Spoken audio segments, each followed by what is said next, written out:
Breaking news చూస్తున్నాం. తెలంగాణ రాష్ట్ర వ్యాప్తంగా పలు చోట్ల ఇప్పటికే అఘోరి పైన పోలీసులు ఆగ్రహంతో ఉన్నారు. ఇప్పటికే మీరు చూసారు అఘోరి చేసే సెన్సేషన్ సంబంధించి కొన్ని చోట్ల ఏకంగా బార్డర్లు సైతం దాటించేశారు. ఇక చాలా మంది మహిళలు ఇచ్చే ఫిర్యాదు మేరకు అఘోరి పైన ఇప్పటికే కేసులు కూడా నమోదైన విషయం తెలిసిందే. తాజాగా మరోసారి అటు ట్రాన్స్జెండర్ అందరూ కూడా అఘోరి పైన ఫిర్యాదు అందించారు షామీర్పేట దగ్గర. అయితే ప్రస్తుతం ఈ అంశం తెలుసుకున్న అఘోరి పరారులో ఉన్నట్టు తెలుస్తోంది. పరారులో శ్రీవర్షిని అఘోరి అనేది ఇప్పుడు హాట్ టాపిక్ గా మారింది. వారి ఫోన్ అందుబాటులో లేవు. ఇన్నటి నుంచి కూడా ఇద్దరు ఫోన్లు స్విచ్ ఆఫ్ లో ఉన్నాయి. సీఎం రేవంత్ రెడ్డికి భయపడే అఘోరి పారిపోయిందా అంటే ఇక్కడ పోలీసు అరెస్ట్ చేస్తారు, పోలీస్ సెక్షన్ కూడా అరెస్ట్ చేసే అవకాశం ఉన్న నేపథ్యంలోనే అఘోరి పారిపోయిందా అనే ఒక డౌట్ రైజ్ అవుతోంది. తాజాగా షామీర్పేటలో అఘోరి పైన కేసు నమోదైంది. ఇప్పటికే అఘోరి పైన మోకిల పిఎస్ లో కేసు నమోదైన విషయం తెలిసిందే. అఘోరి పైన మహిళా కమిషన్ కూడా సీరియస్ గా ఉంది. ఏ క్షణమైనా అరెస్ట్ చేస్తారనే భయంతోనే అజ్ఞాతంలోకి అఘోరి వెళ్ళినట్టు తెలుస్తోంది. ప్రస్తుతం షామీర్పేట్ పిఎస్ దగ్గర నుంచి మా ప్రతినిధి పెట్రిషా అందుబాటులో ఉన్నారు. పెట్రిషా, సో ఏంటి అఘోరి పైన అటు ట్రాన్స్జెండర్లు ఏమని ఫిర్యాదు అందించారు? ప్రస్తుతం అఘోరి పైన పోలీసు ఎటువంటి కేసు నమోదు చేసే అవకాశం ఉంది? ఎస్, ప్రస్తుతం శ్రీవర్షిని మరి అఘోరి ఇద్దరు కూడా పరారీలో ఉన్నారు. నిన్నటి నుంచి కూడా వాళ్ళిద్దరు ఫోన్స్ కూడా ప్రస్తుతం స్విచ్ ఆఫ్ వస్తుంది. మరోవైపు సీఎం రేవంత్ రెడ్డికి భయపడి పారిపోయారా లేకపోతే ఇప్పటికే చూసుకుంటే షామీర్పేట్ పోలీస్ స్టేషన్ వద్ద ఉన్నారు. అఘోరి పైన కూడా కంప్లైంట్ నమోదైంది. ఇప్పటికే మోకిల పోలీస్ స్టేషన్ లో కూడా అనేక కేసుల పైన నమోదైనాయి. చీటింగ్ కేసు, అదే కాకుండా మనీ ఎక్స్ట్రాక్షన్ కేసు కూడా నమోదైంది. ఇప్పటికే ఏ క్షణమైన అఘోరిని అరెస్ట్ చేసే అవకాశాలు అయితే పూర్తిగా కనిపిస్తున్నాయి. అజ్ఞాతంలో అఘోరి జంట మాత్రం ప్రస్తుతము చెక్కలు కొడుతుందని కూడా పూర్తిగా తెలుస్తుంది. మనతో పాటు పలువురు జోగినులు ఉన్నారు. జోగినులు అందరు కలిసి కూడా మా ఆత్మగౌరవానికి భంగం కలిగేలా వీళ్ళు మాట్లాడుతున్నారు. సనాతన ధర్మం గురించి తప్పుగా మాట్లాడుతున్నారు. ఇటువంటి వాళ్ళకి శిక్ష పడాలంటూ కూడా జోగినులు ముందుకు వచ్చి కంప్లైంట్ ఇస్తున్న పరిస్థితి కనిపిస్తుంది. మనతో పాటు జోగిని సంధ్య ఉంది. ఏమని కంప్లైంట్ ఇచ్చారు? కంప్లైంట్ లో ఏమని పేర్కొన్నారు? అమ్మ, సనాతన ధర్మం అని ఈ రోజు మన సనాతన ధర్మం నాశనం చేసిన వాని గురించి మనం ఎంత మాట్లాడినా ఈ రోజు వేస్ట్. ఈ రోజు మనం ఇంత కొట్లాడుతున్నాం కదా, బయట రాష్ట్రాల ప్రజలకు మనం ఏం చెప్పలేము. ఇప్పుడు ఆడొక ఆడపిల్ల అని చెప్పేసి ఒక ట్రాన్స్జెండర్ వాడు ఇవాళ ఒక ఆడపిల్లని పెళ్లి చేసుకొని వెళ్ళిపోయారు. కానీ మన వాళ్ళు ఎవ్వరు కూడా ఇంతవరకు పట్టించుకోవట్లేదు. ఇంకోటి ఏంటంటే మాత్రం మన సనాతన ధర్మంలో మన కట్టుకు మన బొట్టుకు ఇంకో విలువ ఉంది. ఈ రోజున ఒక ఆడపిల్లని పెళ్లి చేసుకొని ఒక గురువు అంటే తల్లితో సమానం. ఇవాళ తల్లి పిల్లని పెళ్లి చేసుకుంటుందా? ఒక శిష్యుడు అని అంటే కన్నా కొడుకుతో సమానం. ఇవాళ వీళ్ళ మధ్యలో ఒక రంకు సాగిసి ఇవాళ ఒక ఆడపిల్ల ఒక మగపిల్లగానితో మాట్లాడితేనే అనవసరమైన మాటలు మాట్లాడు. కానీ ఇలా తెల్లారి లేసి ఒక ఆడపిల్లతో మాట్లాడినా కూడా అన్యాయం అయిపోతుంది. అలాంటి దాని గురించి నేను ఏం చెప్పినా కానీ ఈరోజు తక్కువ. ఒకవైపు ఎల్జిబిటీ కమ్యూనిటీ ఉంది. ఇక్కడ కాకుండా ఇతర దేశాలలో కూడా ఎల్జిబిటీ కమ్యూనిటీలో సేమ్ సెక్స్ మ్యారేజెస్ అనేవి జరుగుతున్నాయి. అంటే మీరు సేమ్ సెక్స్ మ్యారేజ్ ని తప్పుపడుతున్నారా లేకపోతే సనాతన ధర్మం గురించి మాట్లాడుతుంటూ మరోవైపు గురువుకి శిష్యుకున్న బంధం అని దాన్ని వ్యతిరేకిస్తున్నారా? దేని వ్యతిరేకిస్తున్నారు మీరు? అమ్మ, సనాతన ధర్మంలో గురించి నేను వ్యతిరేకిస్తున్నాను. ఇంకోటి ఏంటంటే మాత్రం మన గురు శిష్యురాలు అంటే అదొకటి ఉంటుంది. కానీ నువ్వు బయట మాట్లాడుతున్నావు, బయట ఉండొచ్చు ఎల్జిబిటీ కమ్యూనిటీలలో, కానీ మనము ఇక్కడ ఉంటున్నాం. బయట పోయి అమెరికాలో ఎక్కడ ఉంటే అది వాళ్ళకి నడుస్తుండేది ఏం కాదు. కానీ మన సనాతన ధర్మం అనేది మన రెండు రాష్ట్రాలలో మన ఇండియన్లలో ఇక్కడ నడిచేది. అక్కడివి మనం ఎట్లా మాట్లాడతాం?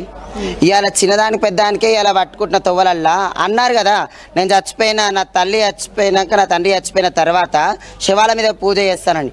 ఈయన మ్యారేజ్ చేసుకోక రోజు ముందు 2 రోజుల ముందే ఒక అబ్బాయి ఒక అమ్మాయిని చంపేసి మీద కూర్చొని డ్యాన్స్ చేసి ఆ వీడియోలు వైరల్ అయినాయి. ఇలాంటి మన సనాతన ధర్మం మనకు నేర్పిస్తున్న విలువ ఆడు చెప్పినందుకే అలా ఒకటి చేసిండు. ఇలాంటివన్నీ నేర్పించి ఈరోజు సనాతన ధర్మం నాశనం చేసుకుంటా ఈరోజు మన ఇజ్జత్ తీసేస్తాడు.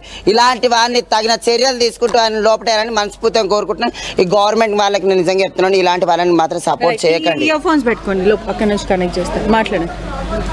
సంజయ్ గారు వాయిస్ వినిపిస్తుందా మీకు? Manoj, over to you. Sanjay గారు వాయిస్ వినిపిస్తుందా? రైట్, నా వాయిస్ వినిపిస్తుందా మీకు? క్లియర్ గా ఉందా వాయిస్ నాది? రైట్. సో ఏంటి అసలు ఇప్పుడు మీరు ఏమని కంప్లైంట్ ఇచ్చారు అక్కడ అఘోరితో? మీకున్న సమస్య ఏంటి? అఘోరితో మాకున్న సమస్య ఏంటంటే మాత్రం ఒక ట్రాన్స్జెండర్ కమ్యూనిటీలలో ఒక ఇజ్జత్ తీసేసిండు. ఒక జోగిని వ్యవస్థ అంటే మేము పూజారులం, ఒక అమ్మవారి పూజారులం. ఒక వాడుకి వచ్చిండు కాబట్టి ఒక ట్రాన్స్జెండర్ అని నేను గుర్తుపట్టినా కాబట్టి నేను ఇంటర్వ్యూలు ఇవ్వడం జరిగింది. అందుకని ఒక సనాతన ధర్మం కాపాడుతాడు. సనాతన ధర్మం విలువ నాకు తెలుసు. చిన్నగా ఉన్నప్పటి నుంచి ఒక అమ్మవారిలో పూజలు చేసుకుంటున్నా కాబట్టి ఒక సనాతన ధర్మం విలువ నాకు తెలుసు. కాబట్టి ఈరోజు నేను కొట్లాడుతున్నా. నేను ఎవరి గురించి అయినా కొట్లాడుతున్నాను. నేను ఒంటరి పోరాటం, నా ధర్మాల గురించి నేను కొట్లాడుతున్నా ఈరోజు. ఇవాళ నా ధర్మాల గురించి నేను కొట్లాడుకుంటా కూడా ఇప్పటికైనా కూడా దాని గురించే పోటీగా నేను మాట్లాడుకుంటున్నాను. ఇప్పటికైనా చెప్తున్నాను, నా ధర్మం అయితే గెలిచేదాకా నేను మాత్రము ఈ కొట్లాట్లు ఆపను. వాడిని తగిన శిక్ష తీయాలి, వాడిని ఆ పాపని తీసుకొని వాళ్ళ ఇంట్లో ఇడిచిపెట్టాలి. కానీ వర్షినికి మాత్రం నేను ఇష్టపూర్వకంగానే వెళ్ళాను, ఇష్టపూర్వకంగానే నాకు ఇష్టం అయ్యిండి కూడా నేను వెళ్ళాను, మరి మీకెందుకు ప్రాబ్లము, మేము సంతోషంగానే ఉన్నాం కదా అంటూ వర్షిని చెప్తుంది. అమ్మా ఎంత సంతోషంగా ఉన్నా సరే కానీ ఒకళ్ళు అన్యాయం అవుతుంటే మనం చూడలేము. వాడు ఈరోజు ఎన్ని అబద్ధాలు చెప్పి ఈరోజు ఆమెను అట్లా చేసిండు, రేపన్నాడు ఇవన్నీ బయటపడి వాడు ఒక స్టేజ్కి వెళ్ళిపోయి ఒక గవర్నమెంట్ ఏదైనా శిక్ష తీస్తే ఆ పిల్ల లైఫ్ ఏం కావాలి? అందుకనే అంటున్నాను, వాడిని శిక్షించి అయినా సరిగా నా పిల్లని తీసుకొని వాళ్ళ అమ్మ నాన్న దగ్గర ఇడిచిపెట్టాను. లేకపోయింది అనుకో ఇలాంటివి ఇంకెన్నో పుడతాయి, ఇలాంటివి ఇంకెన్నో అవుతాయి. ఇప్పటికే మన ఇట్లా బస్టు పట్టిపోయి ఉంది, ఇంకా గలీజ్గా అయిపోతుంది. ఇక మరోవైపు కూడా రాధా కూడా కంప్లైంట్ ఇవ్వడం జరిగింది. మహిళా కమిషన్లో కూడా తను ఆ మహిళ కంప్లైంట్ ఇవ్వడం అయితే జరిగింది. ప్రధానంగా రాధా లాంటి వాళ్ళు ఇంకా ఎంతమంది ఉన్నారు? ఇప్పటికే వినీత అని ఒక అమ్మాయి కూడా ఎక్కడైతే మోకిలా పోలీస్ స్టేషన్లో థ్రెటనింగ్తో పాటు చీటింగ్ కేసుతో పాటు మనీ ఎక్స్ట్రాక్షన్ ఈ కేసులంతా కూడా నమోదు చేసింది.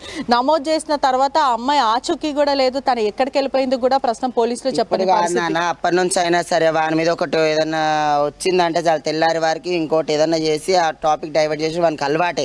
ఆ పిల్ల అట్లా వచ్చింది కాబట్టి అది రియల్ కాబట్టే ఈరోజు ఆ పిల్లని పెళ్లి చేసుకొని టాపిక్ డైవర్ట్ చేసేసిండు. ఇలాంటివి చాలా నేను కొట్లాడి చేసి అంత మాట్లాడినందుకు చనిపోయాడు ఉండే మాత్రము అయినంత లైన్ వచ్చి చనిపోతుండే. కానీ నేను ఆత్మాహుతి చేసుకుంటా, ఇది చేసుకుంటా అని చెప్పేసి 2 రాష్ట్రాల ప్రజల్ని ఒప్పించుకుంటా. ఆ రోజు తెలంగాణకు వద్దంతా కూర్చురు.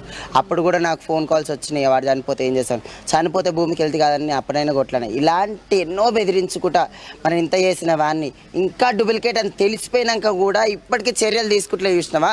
దానికి చాలా బాగా ప్రభుత్వం ఎందుకు చర్యలు తీసుకోవట్లేదని మీరు అనుకుంటున్నారు? నేను ఇవాళ కూడా చెప్తున్నా కదమ్మా, ఎవరైనా ముంగటికి రావాలంటే కూడా అసలు నిజంగా అఘోరా అని అనుకుని ఎవరు రాలేరు ఇప్పటివరకు. ఈరోజు డూప్ అని తెలిసిపోయింది, కానీ ఇప్పటి నుంచి అయినా సరే కానీ చర్యలు తీసుకోవాలని కొట్లాడుతాం. అఘోరా శాపం పెడితే ఏమైనా అవుతుందని భయపడుతున్నారా? ఇన్ని రోజులు అట్నే అనుకోరు, నన్ను కూడా బెదిరించారు. అయ్యో వాడిని నీకేమైనా చేయగల, నీకేమైనా అవుతుంది ఏమన్నా. వాడు రియల్ కాదు, వాడు ఏం చేయడని చెప్పేసి కొట్లాడినా. ఇప్పటికైనా ఆ దేవుడు నన్ను చూసిండు కాబట్టి ఈరోజు వాడు డూప్లికేట్ అని తెలిపాను. లేకపోతే ఇంకెన్ని అన్యాయాలు జరిగిపోతున్నాను, లేకపోతే ఇంకెన్ని కొట్లాట్లు అవుతున్నాను. నేను అప్పుడు స్టార్టింగ్ ఇంటర్వ్యూ చేయకపోతే మాత్రం ఇలాంటివి ఇంకెన్ని చూడాల్సి వస్తుంటాను మనం. ఇంకా అఘోరి పక్కన ఇంకా చాలా మంది పెద్ద వాళ్ళు ఉన్నారు, మినిస్టర్లు, ఎమ్మెల్యేలను కూడా చాలా పుకార్లు వస్తున్నాయి. వాళ్ళ ఇంట్లలో వెళ్ళి కూడా పూజలు చేయడం, ఒకటి యోని పూజలు, దాని తర్వాత నీకు పదవి వస్తుంది అని చెప్పి పూజలు చేయడం, ఇటువంటి తన వెనకాల ఎవరు ఉన్నారు అసలు ఏంటి? నాకు కావాల్సిందే అదే అండి. నేను స్టార్టింగ్ నుంచి కూడా చెప్తున్నాను, ఎందుకంటే మన మిడిల్ లైఫ్ దానిలలో నిజంగా మిడిల్ క్లాస్ ఫ్యామిలీలలో మనం పొద్దు నుంచి రాత్రి వారికి ఒక ఇంట్లో ఒక 5 ఉంటే కష్టం చేస్తే కూడా అసలు